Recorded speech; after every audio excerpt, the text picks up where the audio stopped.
In this episode, I want to talk about nonviolent action from World War II.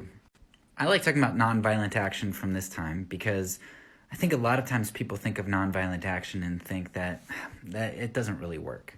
Okay, I'll give you Gandhi, but I mean, the sun was setting on the British Empire. Like, Gandhi only won because of the time and history that he was in. It wasn't really due to nonviolent action. If the Indians would have taken up violent action, they would have defeated the British Empire at that point too. What about the civil rights movement? I mean, Thomas Sowell, he says that things were already trending that way, and nonviolent action wasn't really the thing that was helpful. Like, it wasn't really useful. If blacks would have taken up armed resistance, that would have worked too.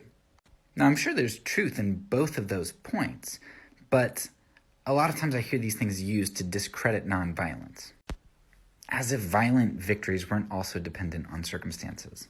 What I love about the nonviolent actions from World War II is that a lot of them come at the peak of Nazi Germany's power, when they were just dominating. Yet we see nonviolent action implemented and successful. You can get a bunch of examples from the episode that I did, the full episode, which I'll link, but I'm just going to highlight a few important ones here. I love the Rosenstrauss demonstration because we see something like 1,500 women who were married to or engaged to Jewish individuals who were then transported away. And these women in Berlin went out into the streets for a week straight and were like, "You bring back our husbands and fiancés now."